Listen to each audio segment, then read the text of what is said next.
Okay, well, hello everybody, and welcome to this webinar looking at the idea of recovery, or whatever word you want to use, letting go of your eating disorder. I know that people don't always like the word recovery, but this is a webinar focused on people's experiences of getting out of their eating disorder.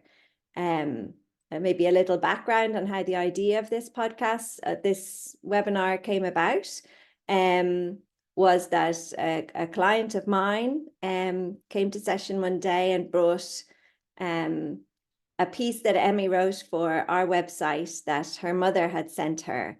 It was a story that was very hopeful on how she managed to kind of work her way towards recovery. So Emmy, it's lovely to know that what you wrote was helpful for people and is being read and being passed around. And alongside that, I suppose a lot of the work that I do in Bodywhys is with families and with parents and carers. And I'm often asked, we never hear from people who are better. Do people really get better? And where are those stories? And I suppose because we're in the thick of supporting people when they're in the middle of it, that often as they get better, they tend to drift away from our services and we don't necessarily hear the end part. So it's nice for 2024 Awareness Week that we're able to think about getting better or recovering and what that is like for people. So I'd really like to welcome you all and thank you all for being willing to share your experience. So today we have Bláithín, we have Chris, we have Laura, we have Johnny, and we have Emmy. And I'm going to be asking them some questions about their experiences. So we'll start then. Okay. So Bláithín, I'm going to start with you. And I suppose the first question I want to ask all of you is, what was the turning point for you in your recovery? I suppose for me, there was a point where I just completely crumbled. I couldn't do it anymore. I kept it with an eating disorder. It's so secretive. And for a long time, you keep it to yourself. You're trying to constantly hide it from other people. And I just couldn't do that anymore. I had to tell somebody. I had to tell somebody in my family. I had to ask for support because I was just completely exhausted. I was so consumed by it. I was weighed down by it. And telling somebody, although I still had a long way to go, it did make things a lot lighter in a way. Yeah, I just really could not keep it to myself anymore. I had to tell somebody. Lovely, thank you. And Chris, what about you? What do you feel was the turning point for you?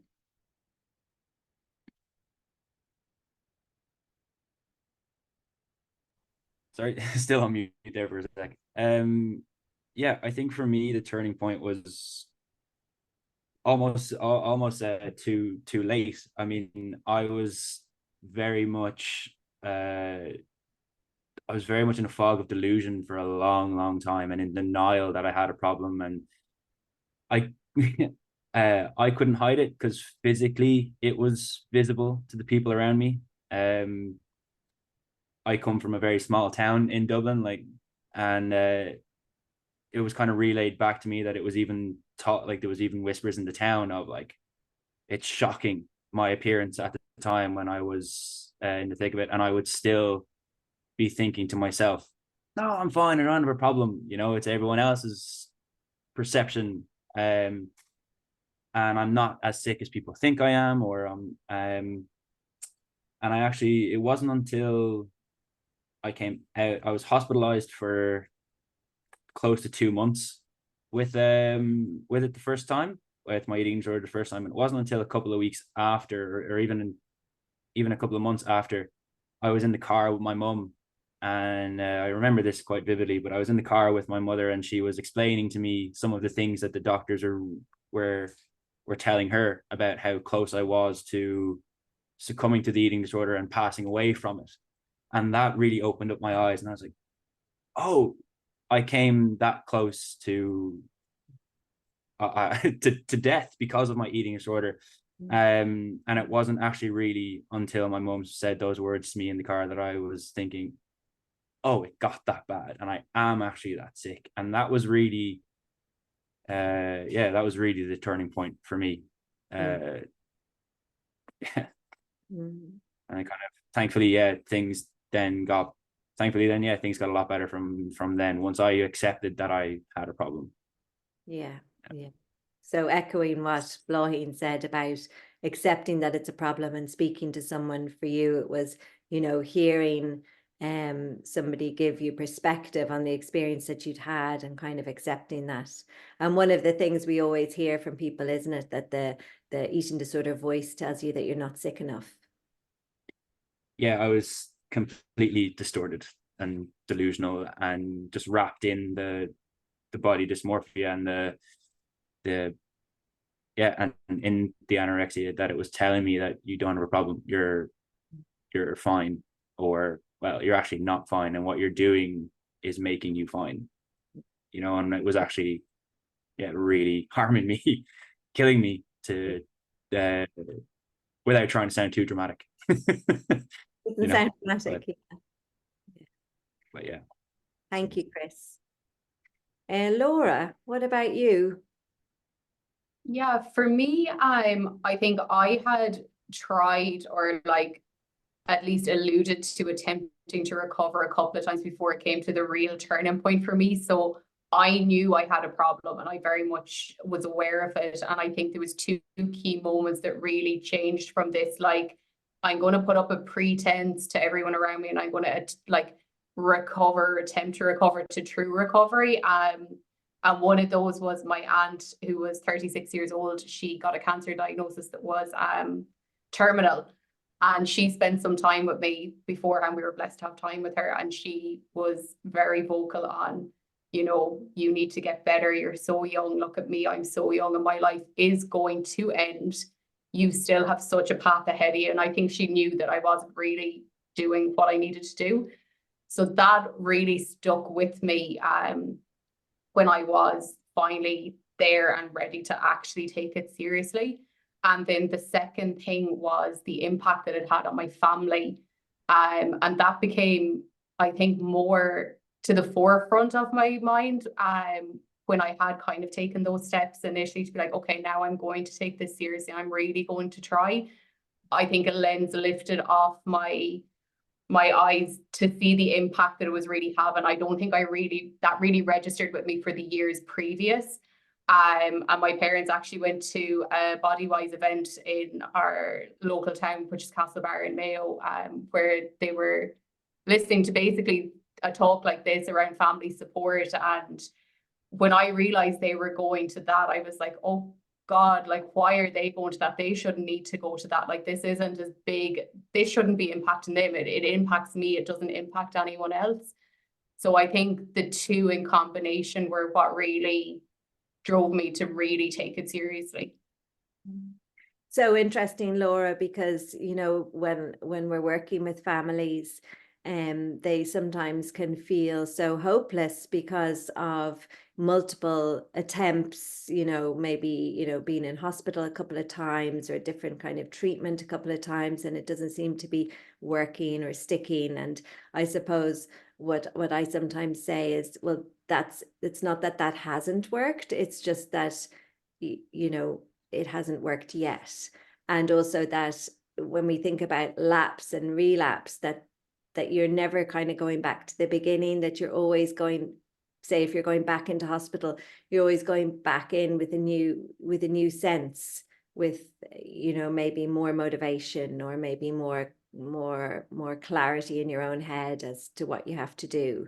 And I think that what you said kind of speaks to that idea as well. Yeah, absolutely. Thank you. And Johnny, what about you? Yeah, like my journey's kind of a long one, I guess. Started 32 years ago.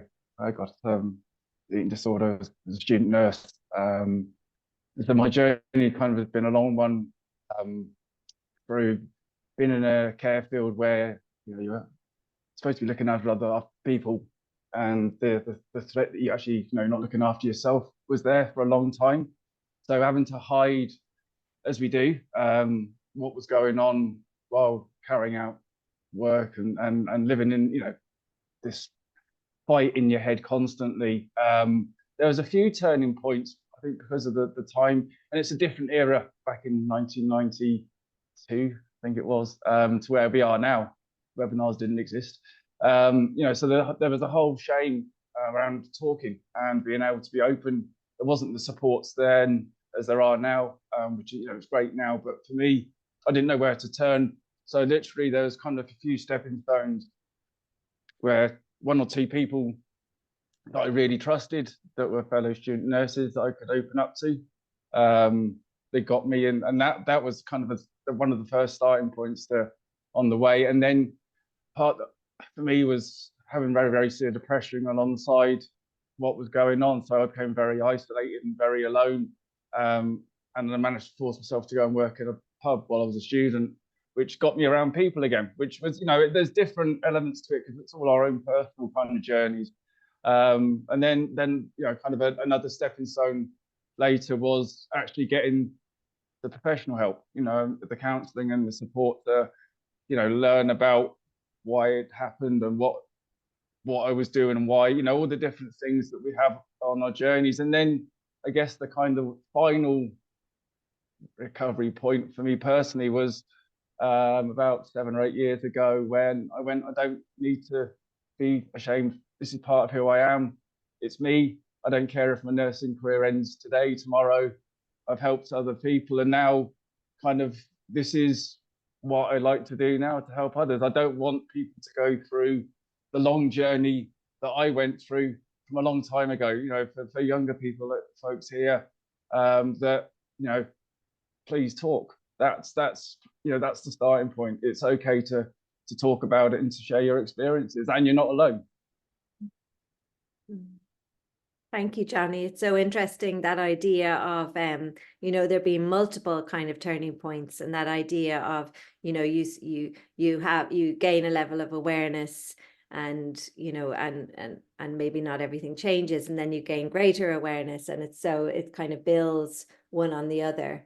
And gosh, what kind of determination it must have taken for you to get that job in that pub, Yeah, it's stubborn. I think there's a bit of an element to it. Not giving up. That's, I think, the key to a lot of what we go through. You hang on in there sometimes. It is, and you get there. You do get there. That's what we're talking about today. So don't give up hope. Yeah. Thank you. And Emmy, what about you? Hi. It's interesting how Johnny was saying that he had multiple turning points, because I can say the same for myself. So I became ill very young. I was 12 years old, and the illness kind of worked in the background for years. And because I was unwell, but I wasn't so unwell it showed. People didn't really know, and I was very good at hiding it. And I think the first turning point was definitely acknowledgement, because like so many other people with this illness, I was oblivious to how ill I was. And it took, I think, my actual diagnosis, and I was also diagnosed with osteoporosis. My bones were literally destroyed by it, and that kind of, I suppose, stunned me a bit into oh my goodness, I need to get better. But for me, it actually wasn't enough to make me want to really get better. Like I got to a place of physical stability, I suppose, and I was kind of stuck in half recovery for years, even after that. And I looked fine on the outside. Like I was still, a bit on the slim side, but not so much that people were concerned about me anymore. But inside I was suffering so much, and I was very unhappy. But because I no longer was the typical anorexic, the underweight girl, I, you know, no one was really checking in with me anymore. And the illness was still kind of in the background, and I was always on the very, very edge of relapse.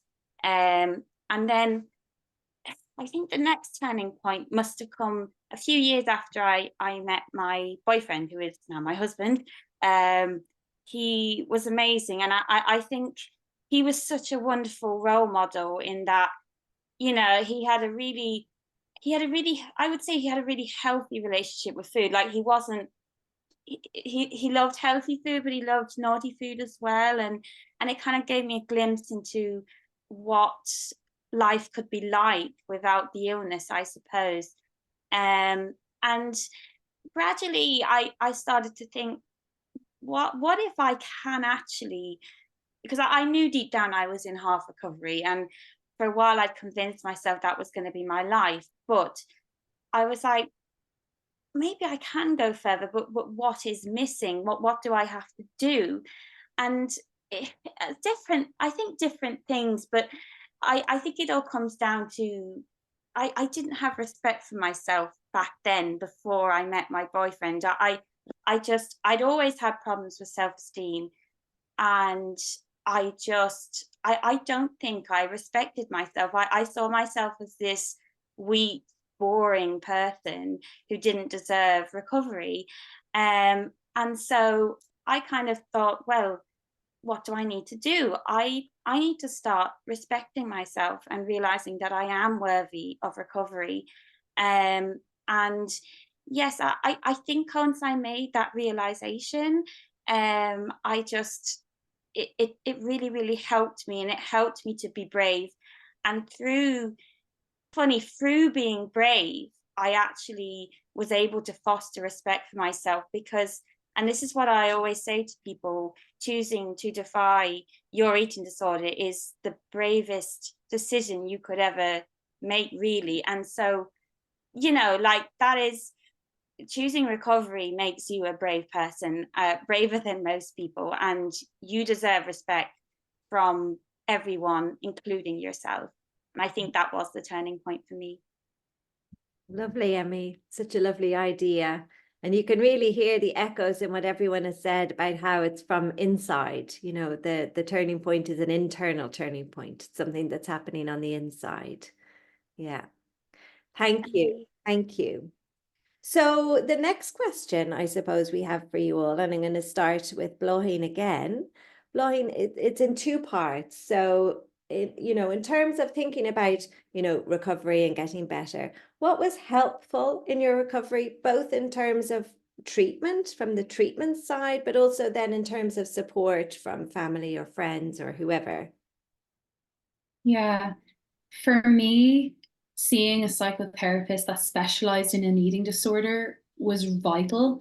I think you could go to a general psychotherapist, but for me, I suppose eating disorders are really difficult to understand unless you have one. So going to a professional who's trained in them was really vital for me. Also, seeing a dietitian that specialized in eating disorders was really helpful. I suppose those two spaces, I was allowed the time to just voice my thoughts and feelings that maybe to another person I would feel silly saying, because a lot of what you go through with an eating disorder, to some people, they can't understand it. They think, oh, I don't understand. Why would you think that that food is bad? Why would you think that if you have one biscuit, you're going to gain a lot of weight? And why would that send you into anxiety? But if I said that to my dietitian, or if I said that to my psychotherapist, I was met with understanding, and I didn't feel silly. So that was really, really vital for me. Also, I know you do a lot of the time in recovery, and when you're sick, have to see a GP. And I think also seeing a GP that understands it to a degree is important. I did have to switch GPs because my first GP, I remember when I first went, and the day after I told my mum, she brought me to the GP. She looked at my arms and said, oh, I don't know if you have anorexia because you don't have down on your arms, which is a bit ridiculous because I was visibly very, very unwell. So then I asked I told my dietitian this, and she recommended a really great GP locally to me who understood eating disorders. And, you know, she understood that I maybe don't want to get weighed every week, and that's okay. And just, it's kind of just a check-in with me. So those three pillars in terms of treatment from healthcare professionals were instrumental in my recovery. I really leaned on them. And then in terms of support from family and friends, what was helpful was them being as patient as possible with me. My road to recovery, as I think what everybody has said already from what I gathered, it wasn't fast, it's quite slow. And I did have one or two family members, I remember asking me, you know, about a year into my journey to recovery, like, when is this going to end? Like, you've been seeing a therapist now for a year, you've been seeing your dietitian for a year, like, you know, when's it going to stop? And that puts immense pressure on the individual to think, oh, right, I have to rush through this. You know, I'm making my family suffer. And I suppose, luckily, that family member eventually realized, oh, I need to be a bit more patient with this. So my not putting pressure on, just understanding that I'm going to go at my own pace and celebrating the small wins, and just accepting that you do have to practice patience. Having that from my family and friends was really, really vital for me. So that sounds, Bláithín, like being able to find people that you think, you know, get something of the experience that you're going through, like understand it, and then them being able to take it at a pace that you felt okay with. Yeah. So you kind of felt supported through it rather than, you know, pushed into it, I guess. Yeah. And I will say that my practitioners also practice patience with me. They weren't also trying to say, you know, like, we've been through this, you know, we've talked about your fear foods months ago and you're still not doing it. You know, just they understood that it takes time, and sometimes I'm going to be up for it and sometimes I'm not going to be up for it. Yeah. Lovely, Bláithín. Thank you so much. Chris, what about for you? What was helpful for you, both in terms of kind of treatment, but also in terms of support then from family and friends? I guess for myself, like, I was very lucky. I am still very lucky with the family that I do have. You know, my mother and father and my younger sister. I'm very lucky that we are quite close, and they were all quite helpful. But at the time, I felt like great shame and great guilt, because I could see that I was actually having an impact on them. I was a source of stress and things like that for them. So there was a lot of butting heads and things like that, especially with my father at that time. But slowly, as they sort of, especially my father, especially as he sort of realized that, you know, this is not me doing anything on purpose. This is not me, you know, choosing to be this way, but that I am actually sick and I don't have as much control over it that he might perceive or other people might perceive. So over a while, I lost count over how many therapists and counselors and things I saw during the time, because I think I was struggling with my eating disorder from maybe from the age of 13. And it wasn't until I was maybe 16, 17 that things really clicked and the ball started really rolling on recovery. And I didn't really feel like I had control over it, or I feel like it had let go of me, or I'd let go of it, until I was maybe 19 or 20. And I feel like it was a multitude of things that really kind of came into this weird perfect storm, where I was able to then really kind of harness the power of that storm into a recovery. You know, I was struggling as well with anxiety and I don't know, like a trigger warning here, but I was self-harming a lot as well at the time. So kind of finding a therapist or a counselor that understood what I was going through. And to Bly's point, like finding someone who specialized in an eating disorder, because I remember talking to one counselor and saying to her that I have this part of me, this voice in my head that's telling me not to eat. And then she spoke to my parents after that session, and she was like, yeah, I think your kid has schizophrenia. That's not what's going on. So, and when I was in hospital for a long time as well, we had a team around me of a nutritionist, a psychotherapist, and another doctor, and a head of the team. And I really despised them. Like, I grew to hate them because they were the people that were forcing food on me. They were the people that were forcing me to be on bed rest for several weeks.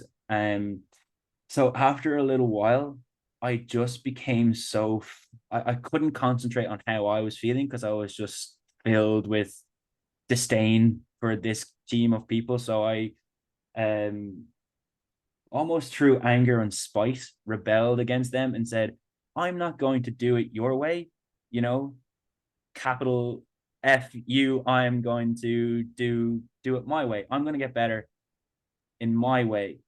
And I then just started to really just kind of educate, like just reading material, just getting myself kind of knowledgeable about nutrition and health and sport and being physical with my body and learning about what I can actually do. And I read, so I couldn't do anything but read when I was in the hospital. So I just read, and I read books about sport, about people who had come back from other illnesses and bounce back. And then each time I went in and I was told to strip down and get weighed every time, and I would tell them, like, I can't look at the scales, but they would still verbalize how much weight I'd lost or how much weight I'd gained. And it was terrible. But eventually, when I got away from that team and I was able to just kind of rely a little bit more on my family and a few friends that I was able to confide in, things very slowly started to get better. But I think the reason why as well, it took me maybe kind of close to maybe 8 years or several years, give or take a couple, for me to really feel like I had both hands gripped around my own eating disorder. It wasn't until I was nearly in first year, until I was right out of sixth year, because I almost felt like there was no real support, there was no real professionalism around it. And multiple times I was told he can't have an eating disorder because he's a male, or it's just a phase, or he's skinny, he'll grow into himself soon. And then things just kept getting worse and worse from there. And then, like I said in the first question, the turning point was in the car. But I felt, sorry, I'm taking up far too much time here, but I mean, for a long time, my eating disorder, I felt extremely isolated, extremely alone, and unhelped, if that's even a word, just neglected by the system. And I was just lucky that I had my friends and my family around me to either keep me going forward, or distract me from my problems as well, which is quite helpful and make me feel somewhat normal. But so they were your main support. They were just, my friends and family were just my main support. I couldn't struggled for years to get it in any professional capacity. But I think that really illustrates what Emmy said about, people who manage to recover from an eating disorder are so brave. You really are describing that sense of, taking hold of yourself and finding the strength within yourself to motivate yourself to kind of not want to live that way. So I think that takes immense courage, Chris. I think like was touched on was just how stubborn. I think like there's a theme, people who do have any form of eating disorder, that a lot of them are quite stubborn, and I think you can kind of change that energy from being stubborn around not eating food to or restricting yourself in some way to being stubborn in no, I'm going to change that energy, uno reverse, and I'm going to get better, and just change the direction of that energy as well. It helps quite a lot. I remember years ago, when I first started to kind of work in this area, I was talking to a therapist, and she said, whenever I see somebody coming in who has anorexia, I feel hopeful because I know that they have the strength and the determination to turn this around, because of the strength and determination it takes to stick with it, is such that if you can turn that in a different direction in some way, you have the capacity to do that. Thank you, Chris. Thank you. Laura, what about you in terms of your recovery? What was helpful, both in terms of treatment and then maybe support? Yeah, so for me, from a treatment perspective, inpatient therapy was something that was fundamental to my recovery, and I had to do it a couple of times. And there was a lot of lessons learned in that. But in order for me to understand the why of my eating disorder, I had to release control around the actual physical act of eating food and controlling my food. And if I didn't address that bit of it, I wouldn't have been alive to understand my why. So I think from like a timing perspective, I had tried a number of times to get better, both like pretend tried and actually tried. It didn't work. So I really had to like relinquish that control around food, give it to a professional, be monitored, do all the things that come with being an inpatient, and do that treatment.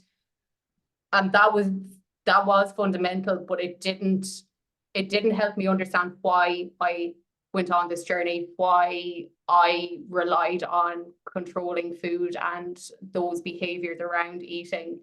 And it was when I was working with, I found a bit like Bláithín, a bit like Chris, finding the right person. I found the right psychologist. I went through at least 7, if not 8 psychologists throughout my entire years of my eating disorder. But when I found the right person, and I actually found them before I went into inpatient therapy, but we did come to the conclusion together that like one needed to come before the other for this to work. And when I found her, she changed my life. Like, she changed so much in terms of my recovery and being able to be fully transparent about what you're thinking about, because some of the stuff that you think about is just so dark, or it can be embarrassing, or some of the stuff that you do that your mind and your body are made do as part of an eating disorder.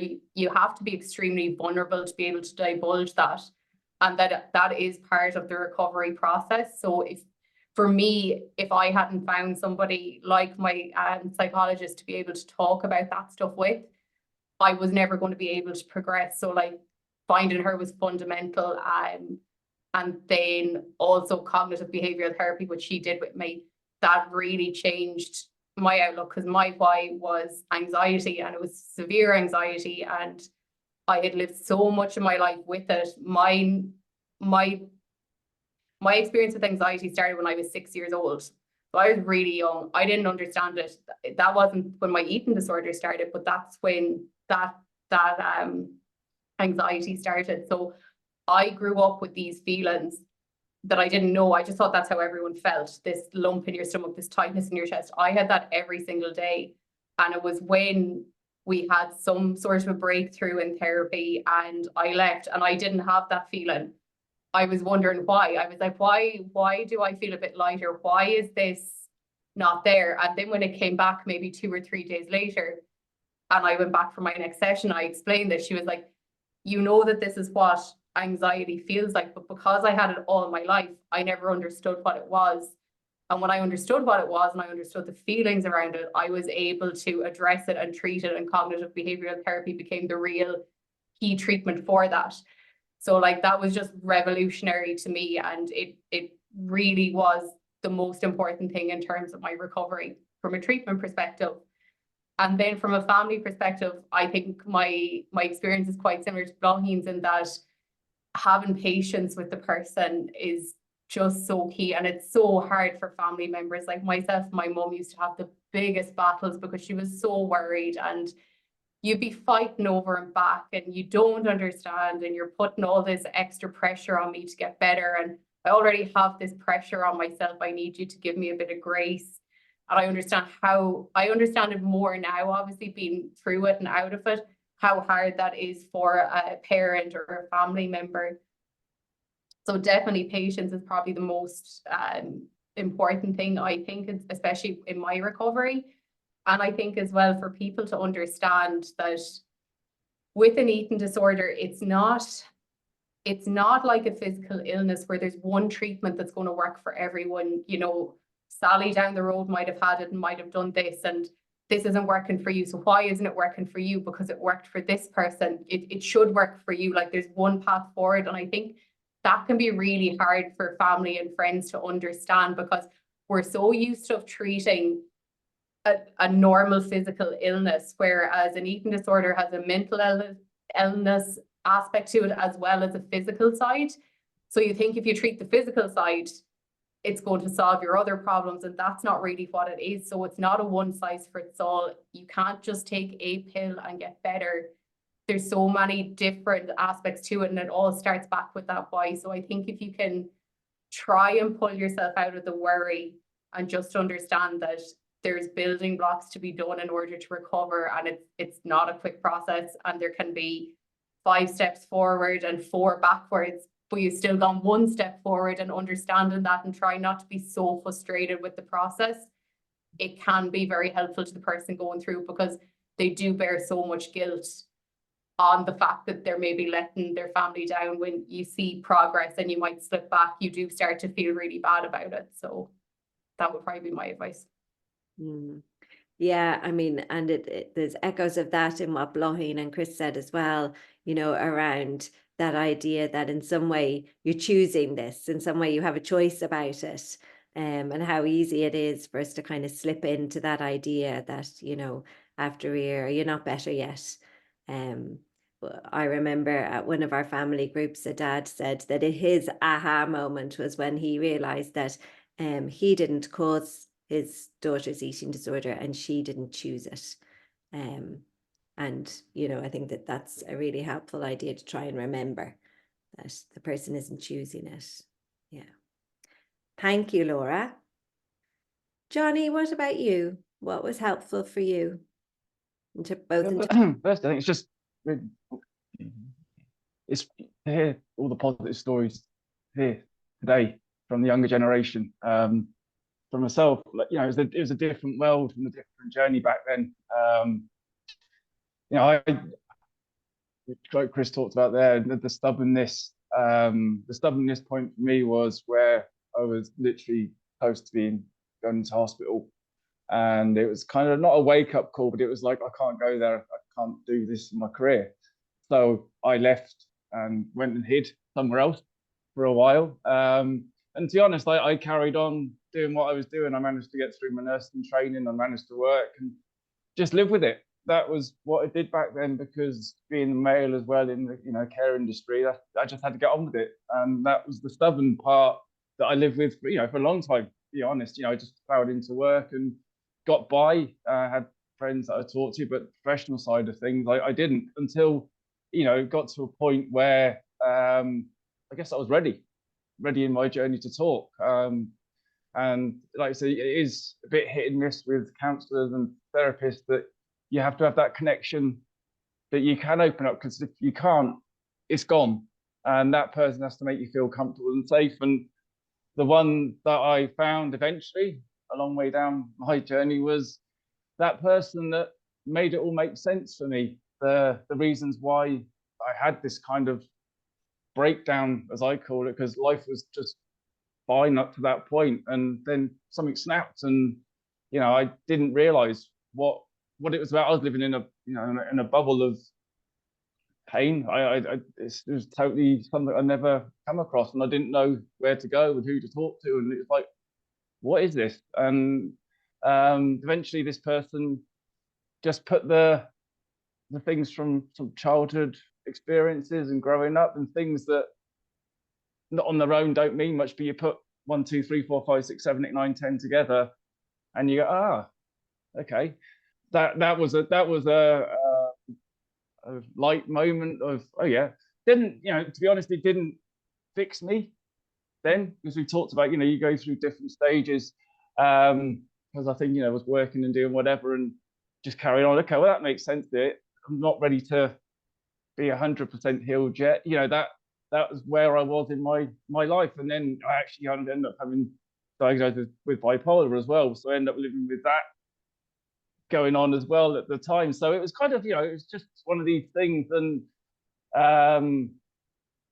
I had people to talk to, but now kind of there's a point in life, maybe because I'm a bit older and wiser, that I went, okay, I'm okay now. And by having a supportive partner, as we've talked about here, that gets it and understands where I'm at, and I've got it and I get it, and I still have the days and things that happen, but it's okay. That's just a day. Tomorrow's a new day, and we'll go again. And I think that, having that talked about having that pressure put on you was huge. Certainly when I, going back when I was younger, that I'm not ready, and I don't need you to. I need to do this my way, and it is part of a stubborn control element. Maybe have as personalities. I don't know. You can discuss that for a long time, but yeah, that's where I was, and so now it's where I am now, and I'm in a good place, and it's great to see that the younger generations are able to get the help much quicker. I wish I could have done then, but here I am now, so it can help other people, maybe that going through those long journeys or the short journeys, but it's a journey that is part of who we are. Thank you, Chris. Thank you, Johnny. Sorry. Yeah, again, it's that kind of at a pace that you feel comfortable at, and patience and support from people around you. Absolutely. Thank you. And Emmy, for you. Yeah. For me, I didn't have a great experience of treatment, and it's strange. I always say my real recovery kind of started after I finished treatment. It's weird. Like I was an inpatient shortly after I was diagnosed, and I didn't find it that helpful at all. And I just felt it.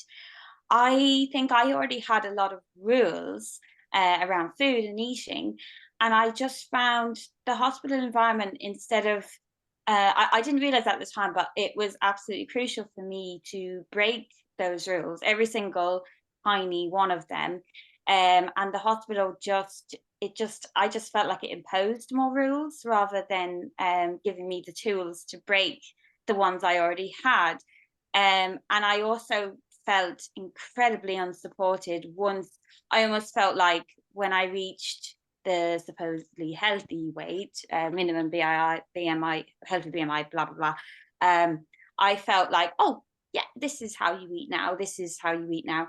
And for me, that was just very unhelpful, because I felt extremely vulnerable. I had to go back into the real world and try and survive, and I just went back to the way I was, because as I say, I just didn't have the tools.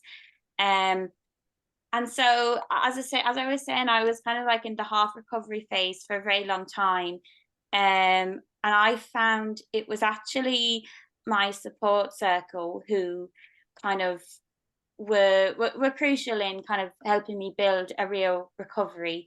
And I think the thing is, my husband and some of my close friends, they were the people who kind of, when I reached that half recovered phase, they kept on checking in with me. They kept on like reminding me, yeah, I know that you feel big, you feel heavy or whatever, but you still have to eat as much as you can and whatever you want, whatever the voice says. So I think that's the thing, like families and really need to grasp that, like once, even if your loved one has reached a healthy weight, they they are so vulnerable, and support is crucial. Like, support is crucial 1, 2, 3 years after reaching that. You know, you can't put a timeline on it.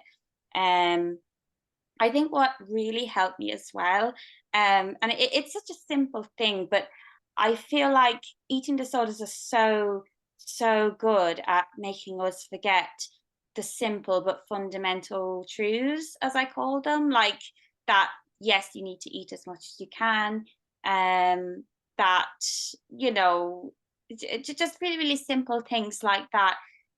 Eating disorders are so good at making us forget that. And for me, someone telling me every day that it was okay to eat, that was really important.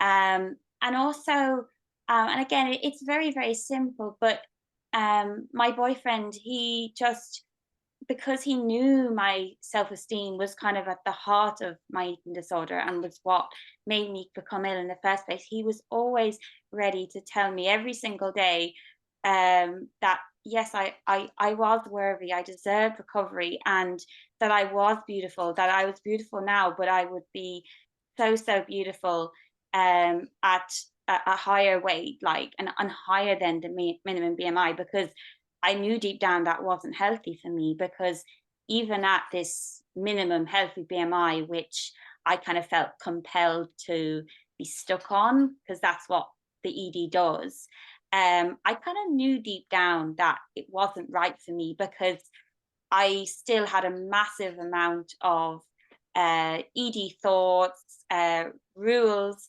I had to let go of all that. I had to let go of my weight rules. I had to let go of my food rules.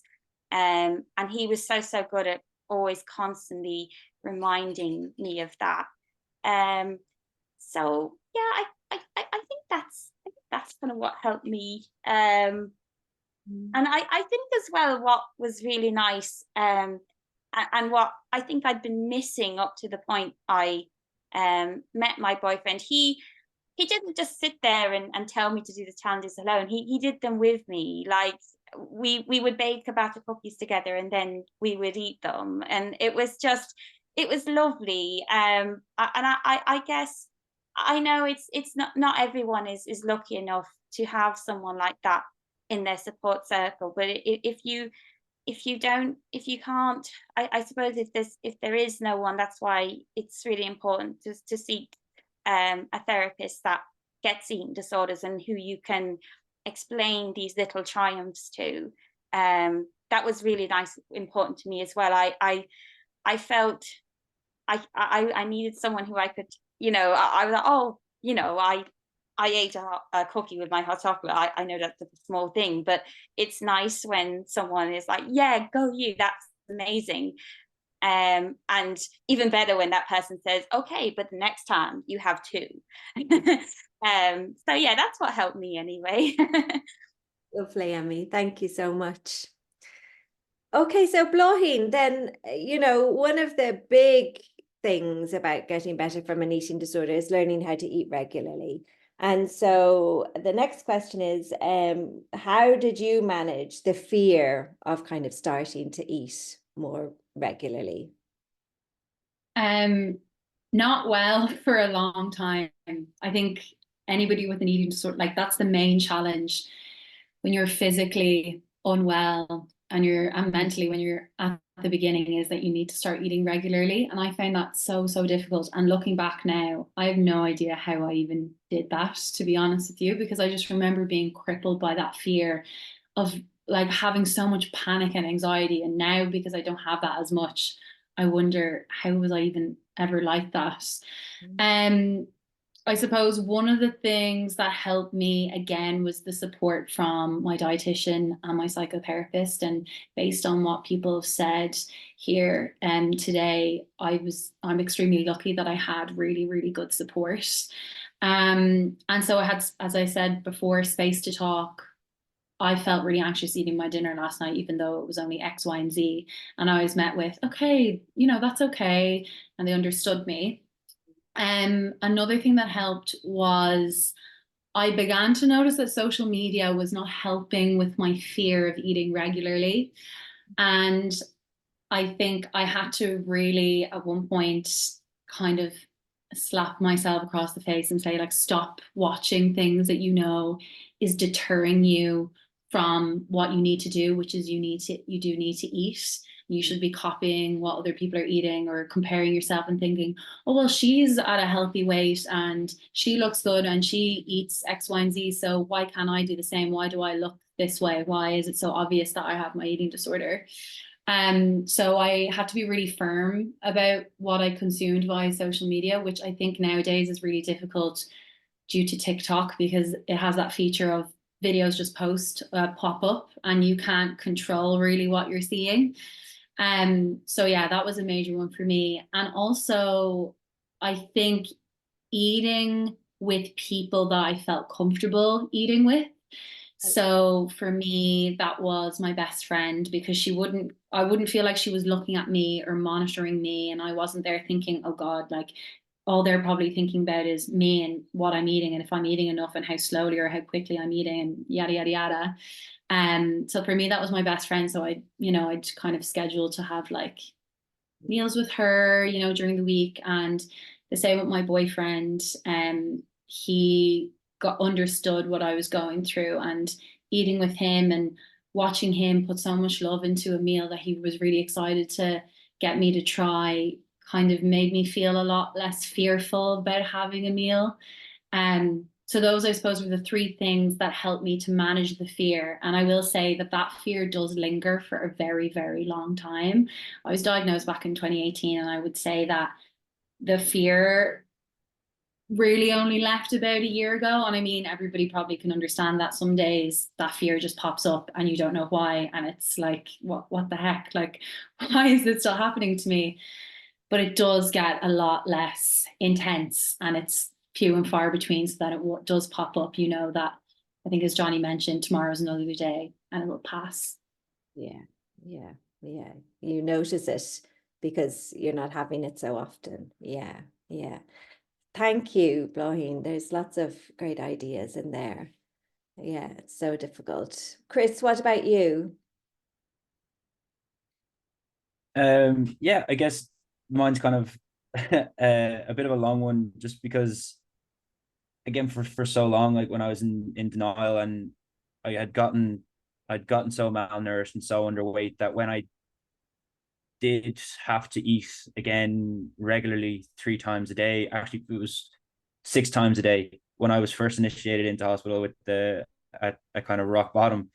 They were getting me to eat 6 times a day. It was breakfast, lunch, dinner, snacks, bedtime meal. And I'd become so small and my organs had shrunk that eating actually the amount that they wanted me to eat and the amount that I was trying to eat was actually physically painful. So for a while, again, that just created another barrier for me to overcome.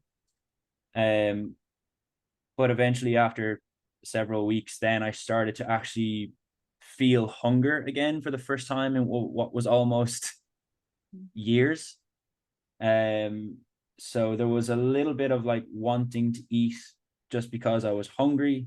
There was a little bit of needing and wanting to eat because, again, like I said, I wanted to get better because I wanted to get away from the team that I was being looked after by. I wanted to get some freedom. There was motivations for me to eat because I understood now that if I want to get away from the things that are actually upsetting me or hurting me, I need to be strong to be able to tackle those challenges and get over those barriers. And if you don't eat, if you don't fuel your body, then you're weak. And that then just becomes a vicious cycle, because in your head, like Amy has said before, you tell yourself that you're this weak person, that you don't deserve the nourishment that you can get from friends, family, from food, and from a lot of different things, that even just like the social aspects of food, trying to reintegrate into being able to eat in front of people was a big challenge.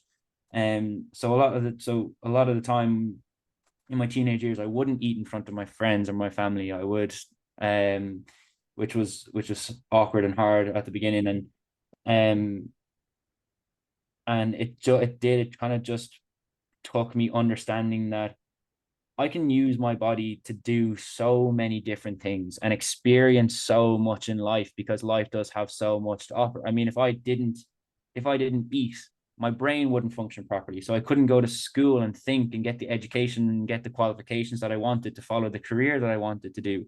Yeah, if I didn't eat, then I couldn't have the strength to go to the gym and get back to sport and get back into cycling like I really loved and really wanted to do and was really passionate about. And you know, if I didn't eat, then the horrible stuff that I was going through would just continue and things wouldn't get better. I wouldn't be able to travel.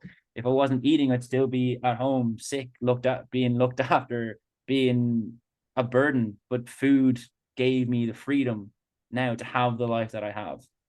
And you know, even when I was very sick, I was 13, 14, 15, I was thinking about growing up and moving to France so I can ride my bike. And food has been a large part. I don't want to minimize it. It's been a large part of the reason why I am here now in France, living, working, riding my bike.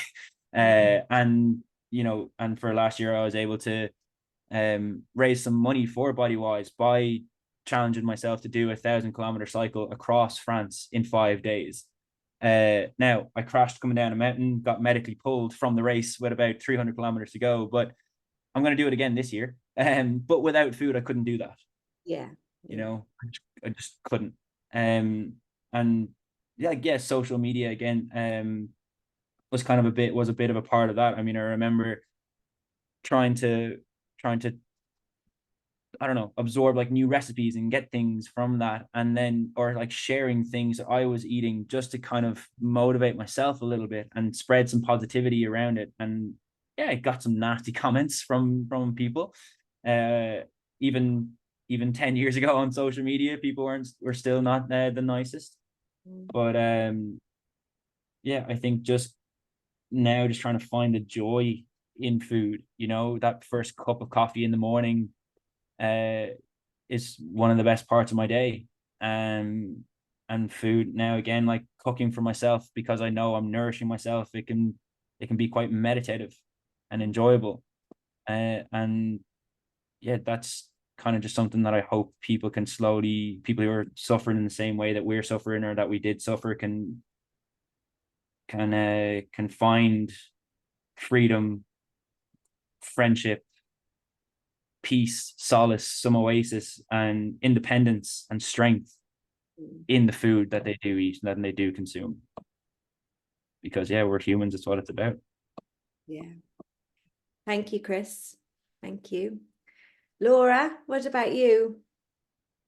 Yeah, so I think for me, like being an inpatient and having to do inpatient therapy, you obviously relinquish that control and you have to eat. So I think that really helped me on my recovery journey around fear, because even though I did inpatient twice and both times I came out and I had periods where I was really good for a few months, because I had, you know, I knew that I could eat all these foods and I could go out with my friends and I could live a normal life, but I still hadn't addressed the mental side of things. So I had experience and exposure to what normality potentially could be.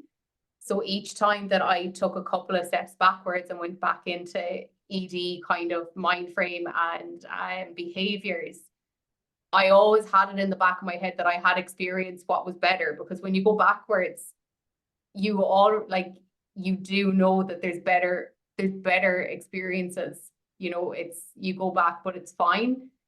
So I think for me, that made it a lot easier for me when I did address the mental side of it with cognitive behavioral therapy and with my therapist and stuff. That fear of food gradually got less and less and less, because I knew that there was something better ahead, because I had experienced it, albeit for short periods of time.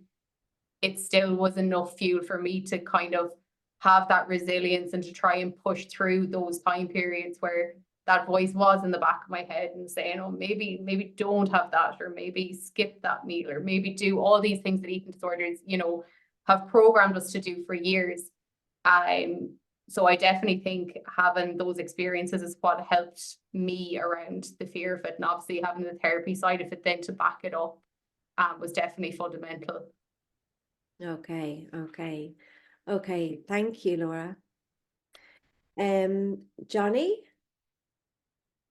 Yeah, I think for me, and I guess, a lot of it's in trial and error. Then you find what works for you. And it's not easy because we're all different people. We have different lives and pressures. But I've learned now that routine and having a structure in my life helps so much because it keeps me focused. Obviously, food as part of that routine, but going to the gym, like Chris said, like also having challenges. Like I do a lot of walks for mental health awareness that give me something to focus on when I'm struggling. It gives me motivation. And I'm also a dad as well to a 12-year-old and a 4-year-old. So that has a lot of challenges, but also, for the food part, that's huge to make sure that, my young ones enjoy food. I enjoy food with them. I enjoy cooking, so that part for me is kind of an added pressure, I guess, as a dad, that, you want to make sure that you're mindful of what we've been through, but you don't want to have that impact on their lives. And yeah, like it's kind of I love cooking now and enjoy food. And certainly for a long time I was very mindful about who I'd eat with, because you'd have those, we all have those thoughts about, watching, and then then you find comfort people that you trust, and I think that's a huge part of it is that trust and having people that get you and understand what you're going through and let you be you without putting any pressure or expectation on you. And they're the real friends. We lose kind of, some past boyfriends at times that aren't the ones that are the true ones that have always got your back. And that helps, for me. There's a few really good people, and that when to do it every day, it's just doing my best.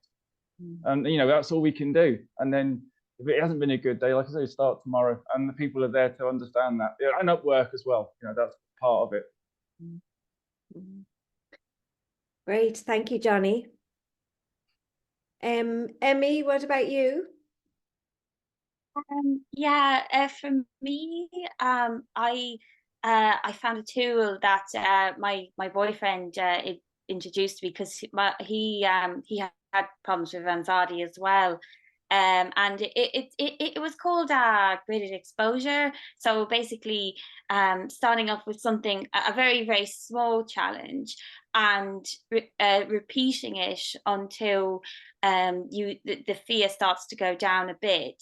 And as soon as you've repeated it, like as many times as you feel you need, you build upon that. So it's like going up a ladder.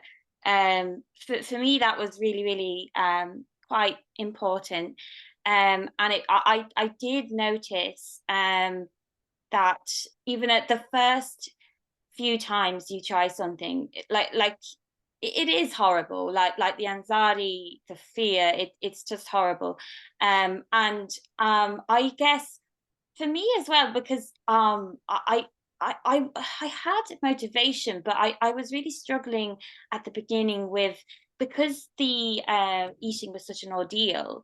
It was so stressful that there was no enjoyment in it, and that was really made it very, very hard, especially if it was a very challenging or a food that I considered naughty. I was like, well, what's the point if I'm not going to enjoy it? But I came to realize, I was like, well, do you know what? I have to let go of that need to enjoy it, because at the beginning there will be no enjoyment. So I have to let go of that obsession in order to enjoy and in order to eat. I have to let go of all that. So I accepted that the first few times would be hard and they would be scary, but I did notice that, like, after many attempts, the fear started to go down a bit, and I actually started to enjoy what I was eating. And I also noticed that every time I did something really scary and really challenging, like, it was almost like my courage was building up. I was becoming braver, I was becoming stronger, and I really grasped that, and I realized that yes, if I could overcome that, then I can do the next scary thing. And I knew deep down that was the way out, and that was the way to get rid of the fear. And yeah, that was really, really important. And I guess as well, I started I started developing pride in my actions, and I I felt really, really proud when I ate something that was challenging, and that pride, it almost led me to form something what I call recovery ego. I started to hate the thought of being scared of a piece of cake. Like, I was like, that's not me. And I knew deep down that I was like, I'm a brave person. I'm not a weak person. Why on earth am I afraid of a piece of cake? I'm gonna eat that. So I think, yeah, like I just really started developing pride in my recovery, and yeah, that really, really helped me, I think. I love that idea of the recovery ego. That's a great idea. And, you know, I guess what I hear in what everybody has said, that, you know, that there's no, the way out is through. Like, there's no magic answer to starting to eat. It's something that unfortunately no one else can do for a person with an eating disorder, that they have to, you know, you have to do it yourself. And that the doing of it is going to be difficult and terrifying and scary and horrible and feel awful. And that what makes maybe that a bit more, not easier, but what makes it more seem like more of a good idea to do is to have the motivation, you know, about, like Chris, what you said, you know, you need to eat to have your brain work and go to school. And I'm sure you probably weren't thinking like that when you were starting to eat. Now looking back, you're thinking that way. But I suppose it's about, you know, maybe understanding that that the fear in it is not going to come down before you do it, that it's about kind of going through the fear, isn't it? I mean, I think that's what I'm hearing in everything that you're saying. Okay. I will move on. Okay, so Bláithín then. Our next question for you is, what does recovery mean to you? The big question. But if I need to put it succinctly, I think two things come to mind. First of all is the words of resilience and patience. Recovery is certainly a marathon. It's not a race. I remember my teachers always saying that to me during the Leaving Cert, me rolling their eyes and me not really understanding what they were talking about. But during my eating disorder recovery, I really understood what that phrase meant. It's so important to go at your own pace and to just keep on doing what you're doing. Don't compare yourself to other people. You're an individual. You're completely different. And based on what we've all spoken here today, there's so many different commonalities between like what we've gone through. But at the end of the day, there are nuances and there are differences. So for me, it just means what works for you will work for you, and stick with that, because that is what will get you to, you know, that sweet spot where your eating disorder doesn't dictate you and your life anymore, and you are yourself. And just accepting that it's constant growth, and you need to be patient with yourself in the process, as I said. And I think the second thing that comes to mind is recovery means to me is peace and freedom. My mind, I'll remember it so clearly when I went on a trip to Cuba. Probably my dietitian did not want me to go. She said I really wasn't well enough, but I said I'm going to go anyway. I went for 2 weeks, and I was really in the thick of it. I mean, it was in June of 2019. I got diagnosed in December 2018, and for that entire trip, I was with my 3 best friends. My eating disorder went away. I don't know why or how, but I remember feeling this peace. of just silence and freedom. Nothing was dictating me anymore. And it did come back when I got back, but it was that taste of freedom and peace that I experienced that really made me want to get to, you know, a really sustainable recovery where I thought, this isn't going to take over my life anymore. I can be the person that I was. And that was really liberating to get that taste of freedom. So I suppose peace, freedom, resilience, and patience are the 4 words that come to mind for me when I think about what recovery means for me personally. Lovely, lovely. Freedom is a word that comes up over and over again. I love it. Thank you, Bláithín. Okay. So, Chris, what does recovery mean to you? Yeah, I guess it means you having a little bit more control over your thoughts, feelings, emotions, your own kind of state and interpretation of your thoughts as well, rather than letting whatever else is going on in the background dictate that. I mean, for me, I feel like I can confidently talk about my experiences and comfortably talk about my experiences because I feel like I'm at a stage in my recovery. I might have a bit of a controversial thought that might get edited out, but I don't think anyone really is ever fully recovered from it. I mean, like, this feels like something that I've been dealing with from a very young age, and I don't know if I'll ever be 100% free from it, but I definitely feel like I have control over it. In very high stressful times, it's something that I can still maybe fall back into. Just, I mean, I mean, look, I split from my wife in September. We got divorced just there in December, and it was a very, very stressful time for me, and just my appetite completely disappeared, and I lost a lot of weight unconsciously, not wanting to, actively not wanting to. I just, at times, when stress and anxiety and desperation was so high, to the point where, yeah, I just physically just couldn't bring myself to eat at times. But it was the self-awareness around that. It was the wanting to eat. It wasn't talking to myself like, oh, I'm not eating because I don't deserve to eat, or because I hate myself, because I did something wrong, or there's guilt or shame around what's happening in my personal life. It was, no, this is still within my control to ask for help, to know that what is happening is not right, to know that I am deserving of love, and that I am, like, one of the themes coming through here is that I do have the freedom to choose, and that I am brave, and that I can get through this.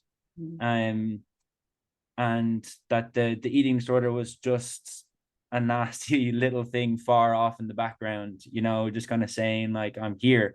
But I'm grateful that I've had almost like the training, I guess, through therapy and everything like that, to be and these experiences and these talks, to be able to understand these are my triggers, my red flags, and this is what I need to do to turn it around. I need to talk to this person, or I need to do these self-care routines that I've been practicing for years. And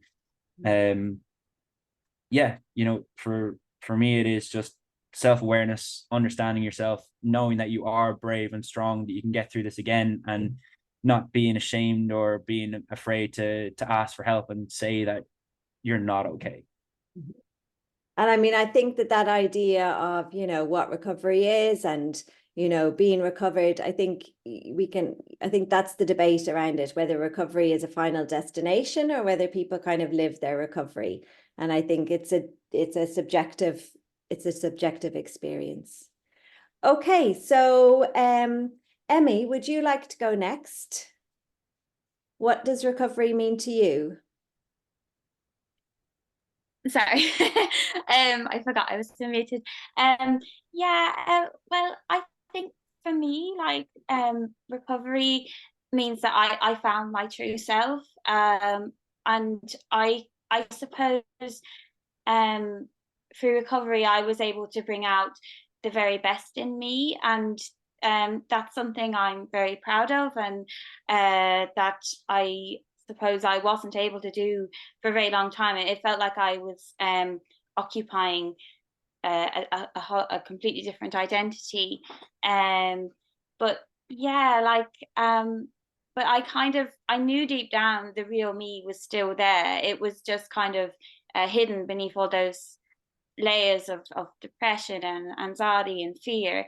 And I just I'm so grateful, I suppose, that I was able to bring out the bravery and strength that was hidden there all along, and get me to where I am today. And it's quite for me it's quite amazing how I'm so different now, and it's almost like I'm the same person as I was, but I'm also different in that I always was a people person, but now I'm even more so, and I'm even more I suppose I'm even more like bubbly than I ever was, and I just have so much more energy and just an appreciation for life that was there before, but now even more so.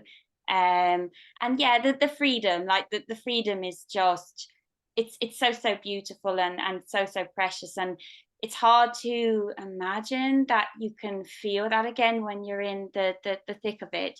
But I just hope that everyone listening today will know that they can get to that point, because I was ill for so long, and the illness was my way of life, but I chose to defy it, and that freedom and being able to be spontaneous and being able to just live your life and to enjoy food and just to have all these wonderful experiences without the voice kind of saying, no, you can't, no, you can't, blah, blah, blah. It's just so wonderful. And it makes me truly grateful for recovery. Lovely, Emmy. Thank you so much. Johnny, what does recovery mean to you? I'm winning, basically. That's how I feel.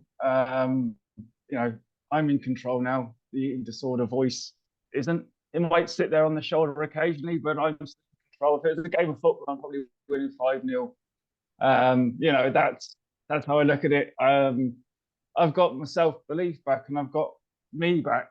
I can, you know, I'm doing more now than I've done personally, you know, aside from a work life, you know, doing things now that I never thought. I do football podcasts, I do these walks, I do stuff for Sea Change as an ambassador, things that would never have thought of possible back 30 years ago, 20 years ago, 10 years ago. You know, it's never give up, never stop believing in yourself that you can recover, because you can. You know, it's not always a quick journey, as we've talked about today, but just, you know, never give up believing that you will get there. You know, we're all good people. That's part of it as well. Never forget that. You know, the identity of the eating disorder piece, but we're good people inside. We're just having a difficult time. Thank you, Johnny. That's really lovely to hear. And Laura, what does recovery mean to you? Yeah, recovery to me means living, like actually living a life. I was alive while having an eating disorder and going through all of it, but I wasn't actually living. I wasn't feeling anything because everything was so hyper focused on my eating disorder. That took all my attention. So being able, again, to be free, I think it is kind of the theme of it, being free, being able to just have complete contentness. And it's not like life is always a rosy picture, like there's always stuff that comes up and stuff, but just being able to live it, feel it, and go through it without having to revert back to different coping mechanisms that weren't healthy. That's what recovery means to me. And I loved your analogy of, you know, are you always recovering? Are you always in a state of recovery or not? Because if you ask me this I guess I'm nearly in this recovery period for a decade now. And if you asked me this 3 or 4 years ago, my answer would be completely different. I probably would have had very specific things because you grow over time as a person. So I think recovery is a really beautiful thing. It's not easy, but like when you get to that state of contentment, and it's bliss. Like it is, you know, I just complete freedom. It's lovely. Lovely. Well, I think that's a gorgeous place to end. Thank you, Laura.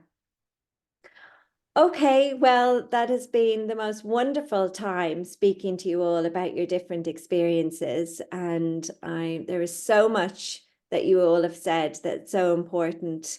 And I'm sure that people will watch this webinar over and over a number of times to try and capture and understand everything that you said. So it just takes me to say thank you so much for sharing your stories with us today.